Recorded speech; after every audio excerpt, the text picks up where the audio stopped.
Well, me making videos explaining something about Little Mac and then having a huge amount of people want me to cover other characters in that same style seems to be quite the trend at this point.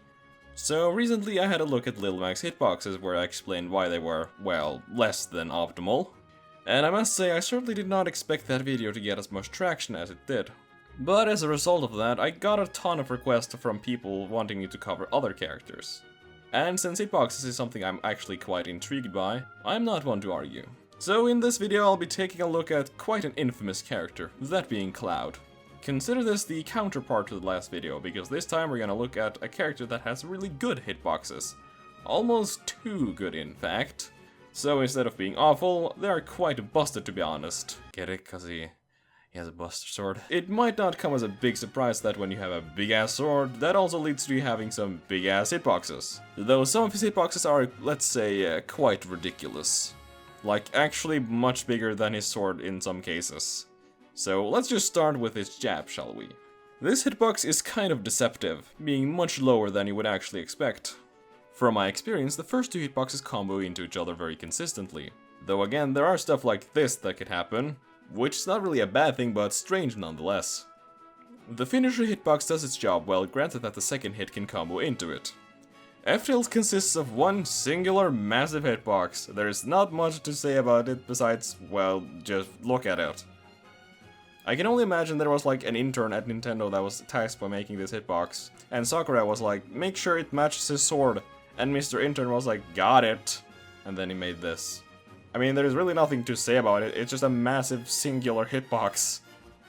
Up tilt is also pretty huge, except this one consists of 4 different hitboxes, all of which have the exact same properties. Cloud throws his sword at an arc over his head, and well, the hitboxes are as big as you would expect. I especially like the hilt hitbox, which covers like all of Cloud's upper body for no reason. Seeing how they all have the same angle and knockback, there is no inconsistencies with the move. But still, I know he has a massive sword, but this is a little excessive. His down tilt has Cloud sliding along the ground. And for once, one of his moves does not have an unreasonably huge hitbox. It mostly just consists of one singular hitbox that lingers for 10 frames. Although he does have these 2 hitboxes that appear during the first 2 frames of his down tilt. They both have the same hitbox though. The move works fine and there is no jank to speak of, but one thing that is kinda strange is that the move actually has a trip percentage, even though its base knockback is always too high for it to actually be able to trip. Which is really strange and I don't quite understand why they made it like this. If you look closely, you can also see that it has partial intangibility during the move. Around the place where his leg sticks up, his hurt box actually gets removed. His dash attack has 3 different hitboxes, all of which have the exact same properties. The hitboxes are big for sure, but not as big as some of his other hitboxes.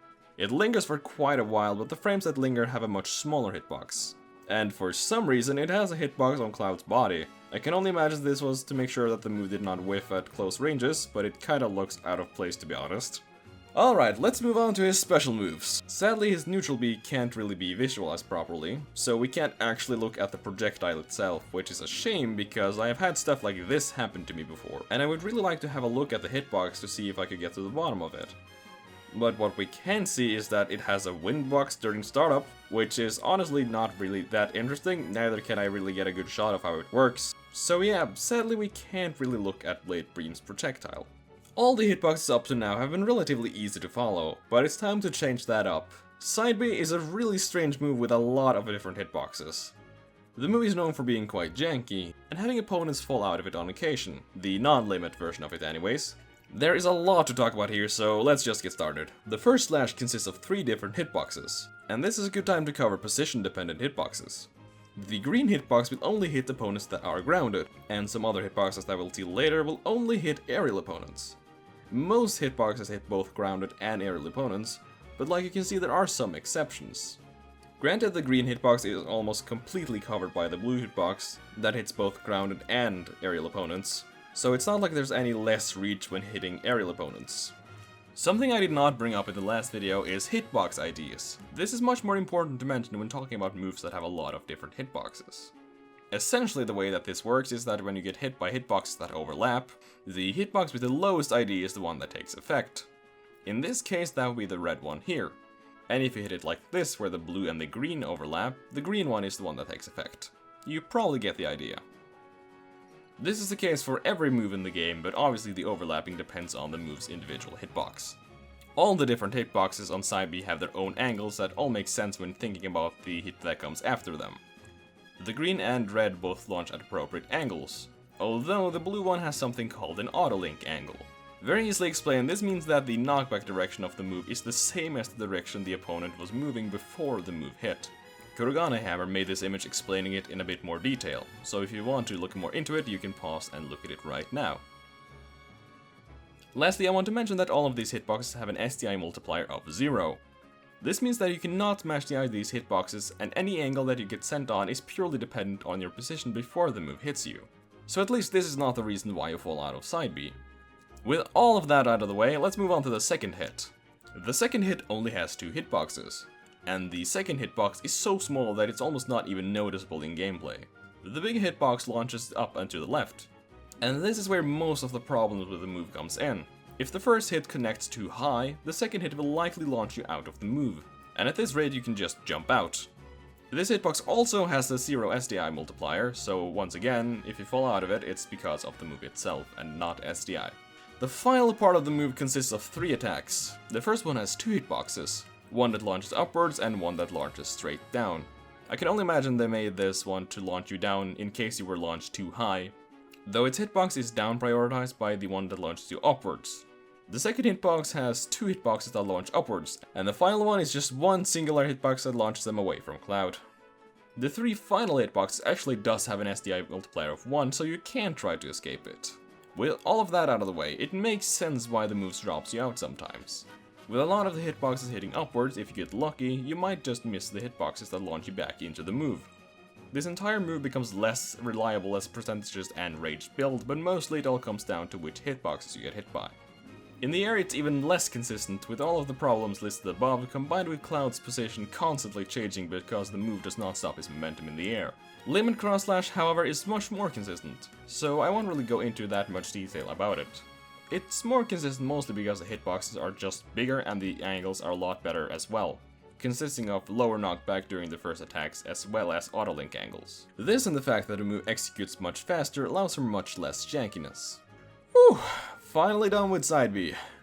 Up B mostly works like it's supposed to and does not really have any inconsistent hitboxes. Though I do feel like I have to mention the blue hitbox that trails after the up B. It's just kinda there for no reason. It does not actually interrupt normal climb hazard, but limit climb hazard on the other hand is a different story. When using limit climb hazard, you can actually have the trailing hitbox ruin the attack. If you hit the first part of the move and then move to the side, you might only get the trailing hitbox, which does not really deal any knockback at all. It's pretty rare and is voidable, but it's interesting nonetheless. Obviously Limit Charge does not have any hitboxes, so there's mostly only finishing touch to talk about. Cloud swirls around and has 2 singular hitboxes in front of him, then he has 1 behind him, and it all finishes off with an absolutely massive windbox that pushes the opponent backwards. In the air, the move is nearly identical hitbox-wise. Alright, done with the specials, on to the smash attacks. F-Smash has 4 different hitboxes that all overlap. 2 hit grounded opponents, and the other 2 hit aerial opponents. Which seems a little redundant in my opinion, but whatever. They both launch at similar angles. I have seen people fall out of the 2 first hits on occasion, though this is very rare. And might be character hit stun animation dependent like with Max F-Tilt from last time. The first hits have a 0 and a 0.5 as SDI multipliers, so SDIing the move is pretty much out of the question. Aside from that, it is very consistent and works like 99% of the time. Up Smash's hitbox is honestly smaller than you would expect. It has a swing that covers the area about Cloud's head, the hitbox are consistent, and can even hit tall opponents behind Cloud. Though for some strange reason, on the earlier frames, Cloud has a hitbox on his body. I mean, Cloud seems like a sharp guy, but this is a little ridiculous, wouldn't you say? Down Smash follows the trend of having needlessly many hitboxes. It's the same case as F Smash, having 2 hitboxes that hit grounded opponents and 2 other that hits aerial opponents. You can actually consistently make this move miss by simply DIing up. By doing this, the second move will simply miss, though this is only the case when hit by the green and blue hitbox. The red one is actually consistent. It's something to keep in mind while fighting Cloud. The second hitbox is just a big singular hitbox, nothing too special. And finally, I've saved the best for last, his aerials.